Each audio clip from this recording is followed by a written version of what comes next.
ಬಿಳಿಗಿರಿ ರಂಗನ ಬೆಟ್ಟ ಒಂದು ಹೊಸ ಅನುಭವ ಕೊಟ್ಟಂತಹ ಜಾಗ ಇದು. ಎಲ್ರಿಗೂ ನಮಸ್ಕಾರ. ನಾನು ಅಂಬಿಕಾ ರಾಜ್. ನಾನು ಬಿಳಿಗಿರಿ ರಂಗನ ಬೆಟ್ಟಕ್ಕೆ ಹೋಗಿ ಬಂದೆ. ಅದರದ್ದೊಂದು ಒಳ್ಳೆಯ ಅನುಭವನ ನಿಮ್ಮ ಜೊತೆ ಹಂಚ್ಕೊಳ್ಳಿಕ್ಕೆ ಇಷ್ಟಪಡ್ತೀನಿ. ಬೆಟ್ಟದ ಬುಡದಲ್ಲಿ ಫಾರೆಸ್ಟ್ ಡಿಪಾರ್ಟ್ಮೆಂಟ್ದು ಒಂದು ಚೆಕ್ ಪೋಸ್ಟ್ ಇದೆ. ಅಲ್ಲಿ ನಾವು ನಮ್ಮ ವಿವರಗಳನ್ನ ಕೊಟ್ಟು ಮುಂದೆ ಹೋಗಬೇಕು. ಮತ್ತು ಅವ್ರು ನಮಗೆ ಕೆಲವು ಸೂಚನೆಗಳನ್ನ ಕೊಟ್ಟು ಕಳಿಸಿದ್ರು. ಅದರ ಪ್ರಕಾರ ನಾವು ಕಾರಿಂದ ಕೆಳಗಡೆ ಇಳಿದು ಫೋಟೋ ತೆಗೆಯೋದು ಎಲ್ಲ ಮಾಡಬಾರ್ದು. ಹುಲಿ ಚಿರತೆಗಳು ಕಾಡಲ್ಲಿ ನಮಗೆ ಸಿಕ್ಕಿದರೆ ನಮ್ಮ ಪುಣ್ಯ. ಆನೆಗಳು ಏನಾದರೂ ಸಿಕ್ಕಿದರೆ ಸಿಗೋದು ಬೇಡ ಅಂತ ದೇವರಲ್ಲಿ ಕೇಳ್ಕೊಂಡು ಹೋಗಿ ಅಂತ ಹೇಳಿದರು. ಒಂದೊಂದು ಕಾಡು ಒಂದೊಂದು ಥರ ಇರುತ್ತೆ. ಈ ಬಿಳಿಗಿರಿ ರಂಗನ ಬೆಟ್ಟದ ಕಾಡು ನನಗೆ ಒಂಥರ ಹೊಸ ಅನುಭವ ಕೊಡ್ತು. ಈ ಕಾಡೊಳಗೆ ಡ್ರೈವ್ ಮಾಡ್ಕೊಂಡು ಹೋಗೋದಂತೂ ಅದ್ಭುತವಾಗಿತ್ತು. ನಾವು ಎದುರುಕಂಡೇ ನಿಧಾನವಾಗಿ ಕಾರ್ನ ಹಾರನ್ ಮಾಡ್ದಂಗೆ ಓಡಿಸ್ಕೊತ ಹೋಗ್ತಾ ಇದ್ವಿ. ಆದರೆ ತುಂಬ ಜನ ಟೂ ವೀಲರಲ್ಲಿ ಅಲ್ಲಿ ಓಡಾಡ್ತಾಯಿದ್ರು. ಇಲ್ಲಿ ಕೆಲವು ಜಿಂಕೆಗಳನ್ನ ನೋಡಿದ್ವಿ. ಕ್ಯಾಮ್ರಾ ತೆಗಿಯೋದ್ರೊಳಗೆ ಕಣ್ಮರೆನೇ ಆಗಿಬಿಟ್ಟಿದ್ದು. ಅಲ್ಲಿ ಎದುರುಗಡೆ ಬೆಟ್ಟ ಕಾಣಿಸ್ತಿದೆಯಲ್ಲ, ಅದರ ತುದಿನಲ್ಲಿ ರಂಗನಾಥ ಸ್ವಾಮಿ ದೇವಸ್ಥಾನ ಇದೆ. ಈಗ ನಾವು ಅಲ್ಲಿಗೆ ಹೋಗ್ತಾ ಇದ್ದೀವಿ. ಒಂದೊಂದು ಕಾಡಿಗೆ ಒಂದೊಂದು ಗಮ್ಲಿರುತ್ತೆ. ಸ್ವಲ್ಪ ಕಾರಿನ ಗ್ಲಾಸ್ ಇಳಿಸ್ಕೊಂಡು ಆ ಗಮ್ಲನ್ನು ಸವಿತಾ ಮುಂದೆ ಹೋದ್ವಿ. ಎದುರುಗಡೆ ಒಂದು ಕಾಡಂದಿಗಳ ಸಂಸಾರ ಸಿಕ್ತು, ಮತ್ತು ಕೋತಿಗಳು ಸಹಿತ ಸಿಕ್ಕಿದು. ಅವುಗಳು ದರ್ಶನ ಪಡ್ಕೊಂತ ಮುಂದಕ್ಕೆ ಹೋದ್ವಿ. ಬಿಳಿಗಿರಿ ರಂಗನ ಬೆಟ್ಟ ಚಾಮರಾಜನಗರ ಜಿಲ್ಲೆಗೆ ಸೇರುತ್ತೆ. ಇದಕ್ಕೆ ಸಮೀಪವಾಗಿರೋ ಒಂದು ಪಟ್ಟಣ ಅಂದರೆ ಯಳಂದೂರು. ಯಳಂದೂರಿಂದ ಬಿಳಿಗಿರಿ ರಂಗನ ಬೆಟ್ಟದಕ್ಕೆ ಬಸ್ಗಳಿದೆ. ಮೈಸೂರಿಂದ ಈ ಸ್ಥಳ 80 ಕಿಲೋಮೀಟ್ರ್ ದೂರದಲ್ಲಿದೆ. ಮತ್ತು ಸಮುದ್ರ ಮಟ್ಟದಿಂದ 1400ರಿಂದ 1800 ಮೀಟರ್ ಎತ್ತರದಲ್ಲಿದೆ. ನಾವು ಹೋಗಿದ್ದು ಫೆಬ್ರವರಿ 1st ವೀಕು. ಬೆಳಗ್ಗೆ ಮತ್ತು ಸಂಜೆ ತುಂಬ ಚಳಿ ಇತ್ತು. ಇವರೆಲ್ಲ ಟೂ ವೀಲರಲ್ಲಿ ಓಡಾಡೋದು ನೋಡಿ ನಮಗೂ ಸ್ವಲ್ಪ ಧೈರ್ಯ ಬಂತು. ಆಮೇಲೆ ಇಲ್ಲಿ ಬೆಳಗ್ಗೆ 6 ಗಂಟೆಯಿಂದ ಸಂಜೆ 6 ಗಂಟೆ ತನಕ ಮಾತ್ರ ಈ ಬೆಟ್ಟಕ್ಕೆ ಪ್ರವೇಶ ಇರುತ್ತೆ. ನಾವು ಕಾರ್ಯನಿಮಿತ್ತ ಚಾಮರಾಜನಗರ ಹೋಗಿದ್ವಿ. ಅಲ್ಲಿ ಹೋಗಿದ್ದ ಕೆಲಸ ನಮಗೆ 2 ಗಂಟೆ ಅಷ್ಟೊತ್ತಿಗೆ ಮುಗಿದೋಯ್ತು. ಸುಮಾರು 4 ಗಂಟೆಗೆ ಚಾಮರಾಜನಗರ ಬಿಟ್ಟು ಬೆಟ್ಟದ ಮೇಲೆ 5:15ಗೆಲ್ಲ ತಲುಪಿದ್ವಿ. ರಸ್ತೆ ತುಂಬ ಚೆನ್ನಾಗಿದೆ. ಚಾಮರಾಜನಗರದಲ್ಲಿ ಪರಿಚಯ ಆಗಿದ್ದ ಮಹೇಶ್ ಮತ್ತು ಸುರೇಶ್ ಅನ್ನೋರು ನಮಗೆ ಇಲ್ಲಿಗೆ ಹೋಗಲಿಕ್ಕೆ ಮಾಹಿತಿ ಕೊಟ್ಟು, ಉಳಿಲಿಕ್ಕೆ ಲಾಡ್ಜ್ಗಳದ್ದು ನಂಬರು ಕೊಟ್ಟು ನಮಗೆ ವ್ಯವಸ್ಥೆ ಮಾಡಿಕೊಟ್ರು. ಇಂಥ ಒಳ್ಳೆಯ ಜಾಗಕ್ಕೆ ಹೋಗಲಿಕ್ಕೆ ಸಲಹೆ ಕೊಟ್ಟಿದ್ದಕ್ಕೆ ಅವರಿಬ್ಬರಿಗೂ ನಾನು ಧನ್ಯವಾದ ಹೇಳಲೇಬೇಕು. ಈ ಕಾಡಿನ ಮಧ್ಯೆ ಅಲ್ಲಲ್ಲೇ ಕೆರೆಗಳಿದೆ. ಅದರಲ್ಲಿ ನಾವು ಹೋದಾಗ ನೀರು ಸಹಿತ ಇತ್ತು. ಸ್ವಂತ ವೆಹಿಕಲಲ್ಲಿ ಹೋದರೆ ದೇವಸ್ಥಾನ ಹತ್ತತ್ರನೂ ಗಾಡಿ ತೊಗೊಂಡೋಗ್ಬೋದು. ಬಸ್ಸಿಗೆ ಹೋದರೆ ಸ್ವಲ್ಪ ಕೆಳಗಡೆ ಬಸ್ಸು ನಿಲ್ಲಿಸ್ತಾರೆ. ಅಲ್ಲಿಂದ ಮೆಟ್ಲು ಹತ್ಕೊಂಬರ್ಬೇಕು. ನಾವು ವೆಹಿಕಲ್ಲು ತೊಗೊಂಡೋಗಿರೋದ್ರಿಂದ ನೋಡಿ, ಇಷ್ಟು ಮೆಟ್ಲು ಹತ್ತಿದ್ರೆ ಸಾಕು, ದೇವಸ್ಥಾನದ ಬುಡಕ್ಕೆ ಹೋಗ್ಬೋದು. ಬಿಳಿಗಿರಿ ರಂಗನ ದೇವಸ್ಥಾನನ ಮತ್ತೆ ಕಟ್ತಾ ಇರೋದ್ರಿಂದ, ಮೂಲ ವಿಗ್ರಹ ಅಲ್ಲಿರೋದ್ರಿಂದ ಈಗ ಸದ್ಯಕ್ಕೆ ಇಲ್ಲಿ ಪೂಜೆ ಮಾಡ್ತಿದ್ದಾರೆ.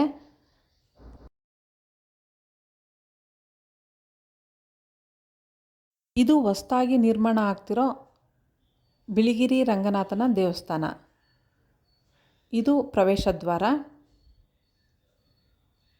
ಇದು ದೇವಾಲಯ.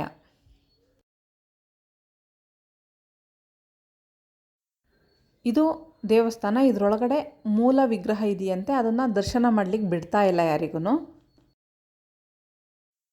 ದೇವಾಲಯದ ಬಲಭಾಗದಲ್ಲಿ ಸೂರ್ಯ ಮುಳುಗೋದನ್ನು ನೋಡಲಿಕ್ಕೆ ಜಾಗ ಮಾಡಿದ್ದಾರೆ. ಅದು ಸುಮಾರು 360 ಡಿಗ್ರಿ ವಿನ್ಯಾಸದಲ್ಲಿದೆ.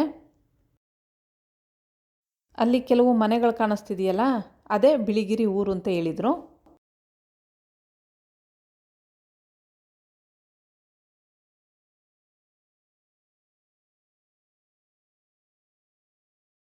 ಸುಮಾರು ಕಾಡಂದಿಗಳು ಇಲ್ಲಿ ಓಡಾಡ್ತಾ ಇದ್ದು.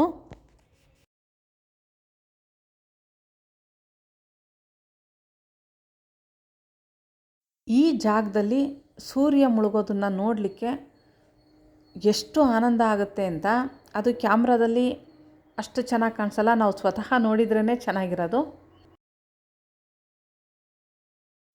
ಅಪಾಯದ ಜಾಗದಲ್ಲೆಲ್ಲ ಕಬ್ಬಿಣದ ಬೇಲಿ ಹಾಕಿದ್ದಾರೆ. ಬಂಡೆಗಳ ಮೇಲೆ ಹತ್ತಿ ನೋಡೋ ಅಂಥವ್ರು ಹುಷಾರಾಗಿ ಹತ್ತಿಳಿಬೇಕು.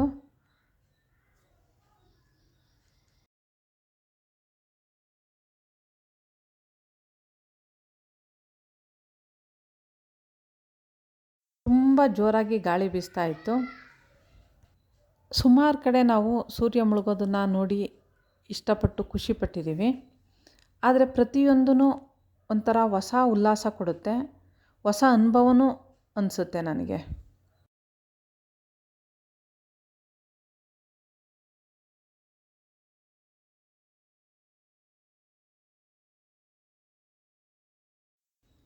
ಯಾವ ಗಲಾಟೆನೂ ಇಲ್ದಂಗೆ ಈ ಸನ್ನಿವೇಶನ ಸವಿತಾ ನಿಂತುಬಿಟ್ವಿ.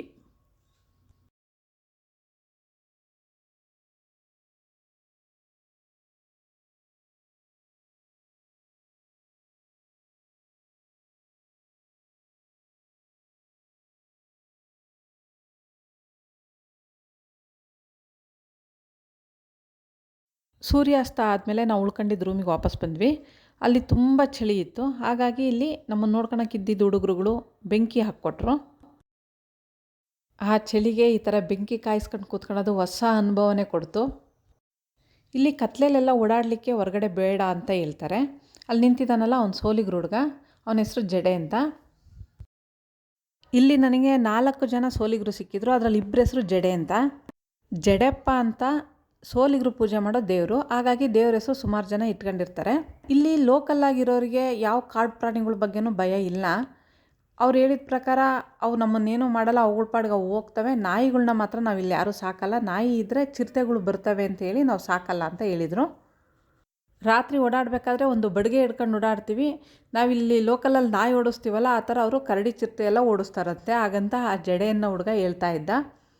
ಬೆಳಗ್ಗೆ ತಿಂಡಿಗೆ ನಮಗೆ ಇಡ್ಲಿ, ಉಪ್ಪಿಟ್ಟು, ಚಟ್ನಿ, ಸಾಂಬಾರು ತಂದಿದ್ರು. ತಿಂಡಿ ತಿಂದು ಬಿಸಿ ಕಾಫಿ ಕುಡಿದು ಈ ಊರಲ್ಲೊಂದು ಕಲ್ಯಾಣಿ ಇದೆ ಅಂತ ಹೇಳಿದರು. ಅದನ್ನು ನೋಡೋಣ ಅಂತ ಹೋದ್ವಿ. ಇಲ್ಲಿರೋ ಸುಮಾರು ಜನ ದೇವಸ್ಥಾನದಲ್ಲಿ ಕೆಲಸ ಮಾಡೋದು ಮತ್ತು ದೇವಸ್ಥಾನ ನಂಬ್ಕೊಂಡು ಬದುಕೋರೇ ಜಾಸ್ತಿ ಇದ್ದಾರೆ. ಈ ಕಲ್ಯಾಣಿನಲ್ಲಿ ಯಾವಾಗಲೂ ನೀರು ಇದ್ದೇ ಇರುತ್ತಂತೆ. ಈ ನೀರಿಂದ ರಂಗನಾಥ ಸ್ವಾಮಿಗೆ ಅಭಿಷೇಕ ಮಾಡಲಿಕ್ಕೆ ಇಲ್ಲಿಂದನೇ ಪ್ರತಿದಿನ ನೀರು ತೊಗೊಂಡೋಗ್ತಾರೆ ಅಂತ ಹೇಳಿದರು. ಇನ್ನೊಂದು ಇಂಟ್ರೆಸ್ಟಿಂಗ್ ಆದ ವಿಷಯ ಏನು ಅಂದರೆ, ರಂಗನಾಥ ಸ್ವಾಮಿನ ಸೋಲಿಗರು ಬಾವ ಅಂತ ಕರೀತಾರೆ. ರಂಗನಾಥ ಸ್ವಾಮಿ ಸೋಲಿಗರು ಹುಡುಗಿನ ಲವ್ ಮಾಡಿ ಮದುವೆ ಮಾಡ್ಕೊಂಡಿದ್ರು ಅಂತ ಹೇಳಿ ಕತೆ ಇದೆ.